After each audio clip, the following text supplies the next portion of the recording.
జలుబు, దగ్గు, గొంతు నొప్పి ఇలా ఉన్నప్పుడు ఫ్రెష్‌గా అల్లం వేసి ఒక టీ పెట్టుకొని తాగితే చాలా ఉపశమనంగా ఉంటుంది కదా! అంతేకాకుండా తిన్న ఆహారం జీర్ణం కాకపోయినా చాలామంది ప్రయాణాలు చేసేటప్పుడు వామిటింగ్ సెన్సేషన్‌తో బాధపడుతూ ఉంటారు కదా! అలాంటప్పుడు ఇలా చిన్న ముక్క నోట్లో పెట్టుకొని చూడండి, చాలా ఉపశమనంగా ఉంటుంది. మరి ఇది ఎలా చేయాలో చూసేయండి. Welcome back to our channel Vallabha Designs. Hi friends, అందరూ ఎలా ఉన్నారు? బాగున్నారా? నేనైతే చాలా బాగున్నాను. మీరందరూ కూడా బాగుండాలని కోరుకుంటున్నాను. అల్లం మురబ్బాని ఈజీగా చేసుకోవచ్చండి. మరి దీనికోసం నేను అల్లాన్ని అయితే తీసుకుని దాని మీద ఉన్నటువంటి పీల్ అయితే తీసేసుకుని శుభ్రంగా కడిగేసి ఈ విధంగా చిన్న చిన్న పీసెస్కి అయితే కట్ చేసుకున్నాను. ఇలా చిన్నగా కట్ చేసుకున్నందువల్ల మిక్సీ జార్లోకి వేసి పేస్ట్ చేసుకునేటప్పుడు ఈజీగా మెదిగిద్ది అన్న ఉద్దేశంతో ఈ విధంగా అయితే చేసుకున్నాను. అవసరం అనుకుంటే దీన్ని పేస్ట్ చేసుకోవడానికి ఒక 2 స్పూన్లు వాటర్ని కూడా యాడ్ చేసి మెత్తడి పేస్ట్ లాగా, ముక్క అనేది ఎక్కడ లేకోకుండా మెత్తడి పేస్ట్ లాగా చేసుకుని పక్కన పెట్టేయండి. ఏ గిన్నెతో అయితే అల్లం తీసుకుంటున్నామో అదే గిన్నెతోటి 4 గింతలుగా మనం తీపిని అనేది యాడ్ చేయాలి. నేను 2 గిన్నెల వరకు అల్లం తీసుకున్న గిన్నెతోటి 2 గిన్నెల వరకు బెల్లాన్ని, 2 గిన్నెల వరకు షుగర్ని తీసుకున్నాను. కంప్లీట్గా బెల్లంతో అయినా చేయొచ్చు, కంప్లీట్గా షుగర్తో అయినా చేయొచ్చు అండి. షుగర్ పడందే ఈ మురబ్బా టేస్ట్ అనేది అంత బాగోదు కాబట్టి నేను 2 కూడా హాఫ్ తీసుకున్నాను. ఇలా కొద్దిగా వాటర్ పోసుకుని మనం బెల్లాన్ని, పంచదాన్ని కరిగించుకోవాలి. ఇలా కరిగించుకునేటప్పుడే చక్కగా మనం మిక్సీ పట్టినటువంటి అల్లం పేస్ట్ని కూడా యాడ్ చేసుకోవాలండి. మరి ఈ ప్రాసెస్ స్టార్ట్ చేసేటప్పుడే బటర్ పేపర్ కానీ లేదంటే ఏదైనా ప్లేట్కి కానీ కొంచెం నెయ్యి అనేది అప్లై చేసుకుని రెడీగా పెట్టుకోవాలి. ఒక చిన్న గిన్నెలోకి పాకాన్ని చెక్ చేసుకోవడానికి వీలుగా కొద్దిగా వాటర్ పోసుకుని రెడీగా పెట్టుకోవాలి.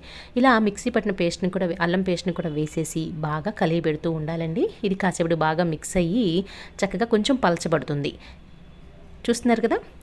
మరి చాలామంది దీనిలోకి పసుపు, మిరియాల పొడి, యాలకుల పొడి ఇలా వేస్తూ ఉంటారు. బట్ నేను అవన్నీ ఏమీ వేయటం లేదండి. ఇంత బెల్లము, ఇంత పంచదార వేస్తే మరి అది హెల్దీ ఎలా అవుతుంది అని అనుకోవద్దు.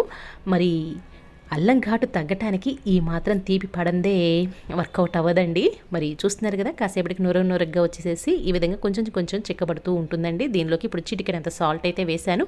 ఇష్టం ఉంటే యాలకుల పొడి కూడా వేసుకోవచ్చు. ఇంత అల్లానికి బెల్లం, షుగర్ ఎంత వేసినా కూడా ఆ అల్లం ఘాట్ అనేది ఎక్కడ కూడా తగ్గదు. అసలు టేస్ట్ నోట్లో పెట్టుకున్నాక మీకే అర్థమవుతుందండి. హాల్స్ కూడా పనికిరావు, అంత టేస్ట్ బాగుంటుంది. పాకం అనేది కొద్దిగా నీళ్ళలోకి వేసుకున్నాక ఈ విధంగా ముద్ద పాకం అనేది అవ్వాలి. ఆ పాకం ముద్దని మనం కదిలిస్తే ఎటు తిప్పితే అటు తిరిగే రకంగా ఉండాలండి. ఇలా వస్తే పర్ఫెక్ట్గా పాకం అనేది రెడీ అయిపోయినట్లే. ఇప్పుడైతే ఈ బటర్ పేపర్ మీదకి కానీ ప్లేట్ మీదకి కానీ వేసేసుకోవాలి. నేను ఫోన్ ఒక చేత్తో పెట్టుకుని వీడియో తీస్తున్నాను కదా, అందువల్ల నాకు గిన్నెను గుమ్మరించడానికి అవ్వలేదు కాబట్టి కొద్దిగా వేసి ఇలా వేసుకోవాలని చూపిస్తున్నానండి. ఇది కంప్లీట్గా చల్లారే వరకు వెయిట్ చేయకుండా చాకైతే తీసుకుని కావలసిన సైజులో ఇప్పుడే ఇట్లా చిన్న చిన్న ఘాటులాగా పెట్టుకుంటే ఆరిపోయిన తర్వాత ఈజీగా మనం రిమూవ్ చేసుకోవచ్చు. ఇది ఇప్పుడు తేనె రంగులో ఉంది కదండి, ఇది కంప్లీట్గా ఆరిపోతే చూస్తున్నారు కదా ఈ విధంగా అవుతుందండి. మనం కట్ చేసుకుని ముందే పెట్టుకున్నాం కాబట్టి ఘాట్లు పెట్టుకున్నాం కదా, అందువల్ల ఈజీగా వచ్చేసేస్తుంది. చూస్తున్నారా ఎంత బాగుందో. ఇది హాల్స్ టేస్ట్ని కూడా మించిపోయి చాలా బాగుంటుంది. పిల్లల నుంచి పెద్దవాళ్ళ వరకు చక్కగా తినొచ్చండి. రోజు తిన్నా కూడా ఏం ప్రాబ్లం ఉండదు. సంవత్సరం పొడవునా కూడా నిల్వ చేసుకోవచ్చు.